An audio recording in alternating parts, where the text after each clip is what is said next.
So it's time for the votes. I'll be leaving a link in the description below to the straw poll, but please make sure you watch this video before you vote. So I don't think we're going to get to exactly turn 500. The way I do these is, if you didn't know, I record these sessions in blocks. So in the previous video, I talked about how I had this thing running for about 24 hours. I thought that we would be able to make it to turn 500, but this is still excruciatingly slow, and I absolutely have to finish this series within this session. So let's go over some of the countries that will be in the straw poll. Obviously, the Sioux will be in there, the Sioux and the Congo. No big surprise there.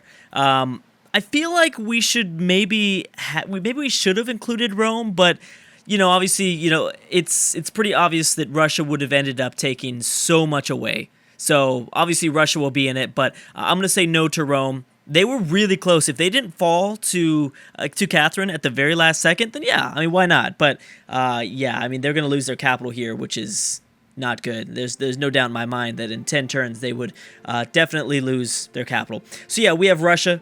So the Congo, Sioux, Russia, definitely Argentina. They did amazing. They won the battle. They played a very smart game, using the Sioux and their help in the north to kind of sandwich in between this country. That was a really, really big deal, where the Inca were kind of crushed between the Sioux's power and the mighty Argentinians to the south. As well as, let's not forget that Argentina did amazing at colonizing the Pacific. I got to give them a lot of credit there. That was really cool.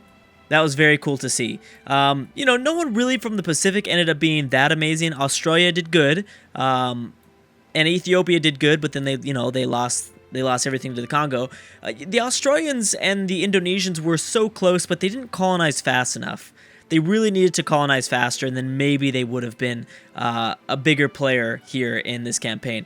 Definitely Korea. Korea is #1 in literacy, so I've got to include them. And they are actually very slow. They're barely taking away Japanese cities, so I don't know how much they really would have gained in about 10 turns. I mean, who knows? I mean, I wouldn't be surprised if the Chinook took more. No Mongolia, because Mongolia pretty much lost that war pretty badly to the Koreans, and the Koreans that, okay, well, I guess we're going to look down here. So yeah, and then, you know what, I got to give a little credit. They're not going to be in the vote, but Persia did amazing. I got to give a huge vote for Persia. They did really great.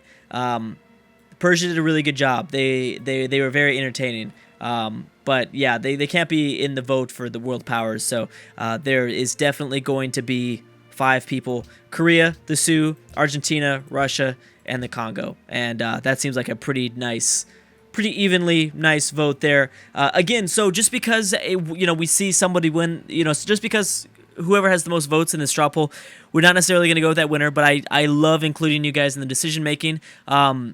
And I wanted to kind of just show off Greece here for a second. Greece did also a really good job. The fact that they survived, as well as they didn't get eaten up by Russia. Got to give them some points there. That was pretty cool. But yeah, Greece did good, and so did Great Britain. Great Britain, definitely round of applause.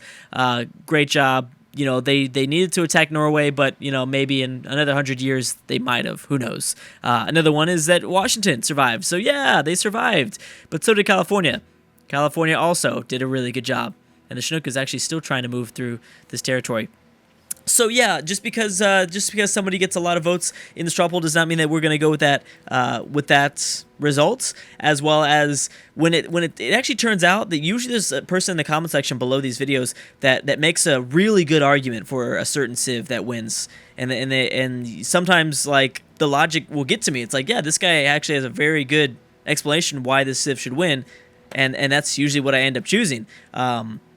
If there's some sort of justification for it, So I know that a lot of people picked Russia, so I wouldn't be surprised if Russia gets a bunch of votes. But it does make a difference to actually see someone, have like a logical explanation of, I don't know, whether it's a point system or just an explanation for why they think a certain civ should win. That actually really makes a really big difference. You'd be surprised. But I definitely want to include you guys in the decision making. And then I'll come back in a few days with the results for this series, but we'll be starting up our new series very soon. I'm very excited for the new series. We will be playing on Immortal difficulty, which I know is something that you guys all wanted, and that's all I'm going to say. We'll be having the AI started off on Immortal difficulty, so things will obviously be much more different, as well as I'm hoping obviously it's going to improve. Well, we already know it's going to produce much more wars because the difficulty level is higher, and And higher difficulty AI usually tends to go to war even more. But I'm hoping that also helps out with some of the processing of turns, some of the speed a little bit. I think it will, because I can almost guarantee you that with the next campaign, we're not going to have anywhere close to the amount of civs still existing at this time. So that's my one little hint really quick. Anyways, guys, thank you so much for watching. Let me know who you think should win in the straw poll down below, and I'll be coming back with the winners, with the winner, I guess I should say, as well as the commenters that picked right in the next video, which will be out in a few days. And the new series will be out in a few days as well. So anyways, guys, thank you so much for watching, and I will see you guys next time.